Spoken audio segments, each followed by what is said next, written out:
नमस्कार, मैं राहुल आपके साथ एक बेहद महत्वपूर्ण और संवेदनशील मुद्दे पर चर्चा करने जा रहा हूं। आप देख रहे हैं ISBM टीवी न्यूज, जहां हम गहराई से विश्लेषण करते हैं जो आपके जीवन और देश दुनिया को प्रभावित करती है। आज का हमारा विषय है पाकिस्तान के रक्षा मंत्री ख्वाजा आसिफ बार-बार क्यों कर रहे हैं युद्ध का जिक्र। दरअसल में पाकिस्तान के रक्षा मंत्री ख्वाजा आसिफ ने हाल ही के दिनों में कई बार भारत के साथ युद्ध की संभावनाओं का जिक्र किया है। उनके बयानों ने न केवल भारत पाकिस्तान के बीच तनाव को बढ़ाया बल्कि अंतर्राष्ट्रीय समुदाय का ध्यान भी इस ओर खींचा है, खासकर जम्मू कश्मीर के पहलगाम में हुए आतंकी हमलों के बाद। इसमें 26 लोग मारे गए। ख्वाजा आसिफ ने भारत द्वारा सैन्य कार्रवाई की आशंका जताई और कहा कि पाकिस्तान ने अपनी सेनाओं को मजबूत कर लिया। लेकिन सवाल यह कि ख्वाजा आसिफ बार बार युद्ध का जिक्र क्यों कर रहे हैं? इसके पीछे कोई रणनीतिक मकसद है या केवल तनावपूर्ण स्थिति में उनकी प्रतिक्रिया है? आज हम इस मुद्दे को गहराई से समझने की कोशिश करेंगे। अब बात कर लेते हैं पहलगाम आतंकी हमले का क्या है।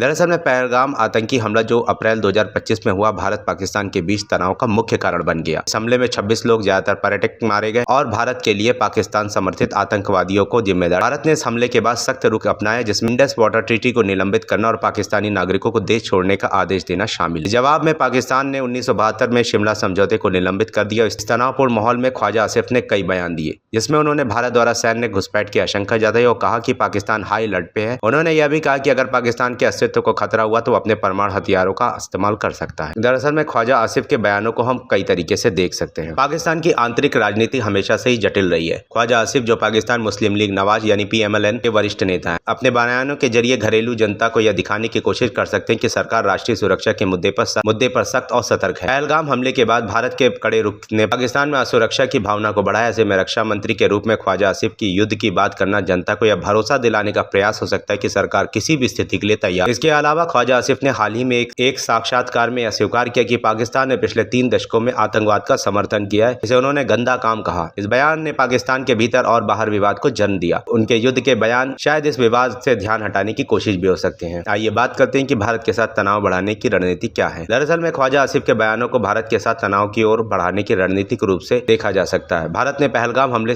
के बाद यह स्पष्ट कर दिया कि वह आतंकवाद के खिलाफ निर्णायक कार्रवाई करेगा। इस स्थिति में पाकिस्तान शायद भारत को यह संदेश देना चाहता है कि वह किसी भी सैन्य कार्रवाई का जवाब देने के लिए तैयार है। ख्वाजा आसिफ ने राइटर्स को दिए एक साक्षात्कार में कहा कि हमने अपनी सेनाओं को मजबूत किया है क्योंकि अब कुछ भी संभव है। यह बयान भारत को चेतावनी देने का प्रयास हो सकता है कि कोई भी सैन्य कार्रवाई गंभीर परिणाम भुगत सकती है। हालांकि ख्वाजा आसिफ ने बाद में अपने बयानों से पीछे हटने की कोशिश की और कहा कि अब उनके शब्दों का गलत अर्थ निकाला गया। उन्होंने एक पाकिस्तानी चैनल को बताया कि केवल अगले कुछ दिनों को महत्वपूर्ण बताया, न कि युद्ध की भविष्यवाणी की थी। यह दर्शाता है कि पाकिस्तान शायद तनाव की एक सीमा तक ही बढ़ाना चाहता है ताकि वो अंतर्राष्ट्रीय दबाव से बच सके। ख्वाजा आसिफ के बयानों का उद्देश्य अंतर्राष्ट्रीय समुदाय का ध्यान आकर्षित करना भी हो सकता है। पहलगाम हमले के बाद पाकिस्तान ने इसकी अंतर्राष्ट्रीय जांच की मांग की और दावा किया कि भारत इस हमले का इस्तेमाल क्षेत्रीय तनाव बढ़ाने के लिए कर रहा है। ख्वाजा आसिफ ने न्यूयॉर्क टाइम्स को दिए साक्षात्कार में कहा कि भारत ने इस हमले को घरेलू राजनीतिक उद्देश्यों के लिए इस्तेमाल किया। युद्ध की बात करके पाकिस्तान शायद विश्व शक्तियों करने के लिए प्रेरित करना चाहिए। पाकिस्तान ने अपने प्रमुख सहयोगियों जैसे कि खाड़ी देशों चीन, अमेरिका को इस स्थिति के बारे में जानकारी दी और ख्वाजा आसिफ ने राइटर्स को बताया कि कुछ खाड़ी देश दोनों पक्षों के साथ बातचीत कर रहे हैं। यह दर्शाता है कि पाकिस्तान अंतर्राष्ट्रीय मध्यस्थता के जरिए तनाव को कम करने की कोशिश कर रहा है और उनके युद्ध के बयान इस प्रतिक्रिया का हिस्सा हो सकते हैं। यह भी कहा कि पाकिस्तान अपने परमाणु हथियारों का इस्तेमाल तभी करेगा जब उसके अस्तित्व को सीधा खतरा होगा। यह बयान न केवल भारत के लिए बल्कि पूरी दुनिया के लिए गंभीर चेतावनी है। परमाणु हथियारों का जिक्र करके पाकिस्तान यह संदेश देना चाहता है कि वह किसी भी सैन्य टकराव में कमजोर नहीं पड़ेगा। हालांकि यह बयान अंतर्राष्ट्रीय समुदाय के लिए चिंता का विषय बन गया है क्योंकि भारत और पाकिस्तान दोनों परमाणु शक्ति संपन्न देश हैं। किसी भी युद्ध का परिणाम विनाशकारी हो सकता है। भारत ने ख्वाजा आसिफ के बयानों को गंभीरता से लिया है। भारत ने संयुक्त राष्ट्र में पाकिस्तान को आतंकवाद समर्थक और दुष्ट राज्य का करार दिया है।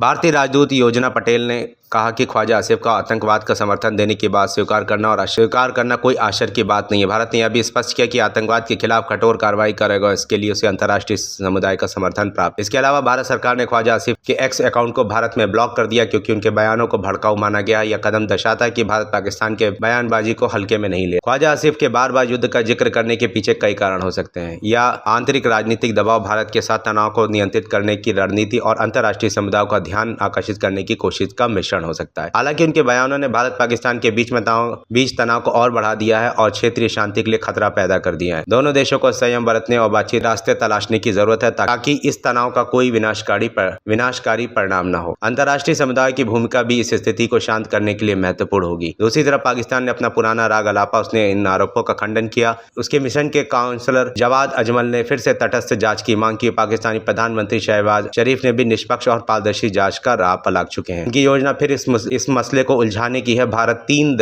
बीते 3 दशक से अधिक समय से आतंकवाद से पीड़ित है। इस दौरान उसने दुनिया के सामने भारत में आतंकवाद फैलाने में पाकिस्तान की भूमिका का जिंदा सबूत दिया है। मुंबई हमलों में जिंदा पकड़ा गया आतंकवादी कसाब इसका जीता जागता उदाहरण था। लेकिन इस बार भारत ने पाकिस्तान को सबक सिखाने की बात कही है। पीएम नरेंद्र मोदी ने खुले तौर पर कहा है कि पहलगाम हमले में गुनाहगारों को किसी भी कीमत पर नहीं छोड़ा जाएगा। उम्मीद करते हैं हमारे द्वारा दी गई जानकारी से पूरी तरीके से संतुष्ट होंगे और अधिक जानकारी के लिए देखते रहिए ISBM टीवी न्यूज। साथ ही हमारे यूट्यूब चैनल को लाइक और सब्सक्राइब अवश्य करें। बेल आइकन को प्रेस करना बिल्कुल न भूले ताकि वीडियो की नोटिफिकेशन सबसे पहले आप तक पहुंचती रहे। धन्यवाद।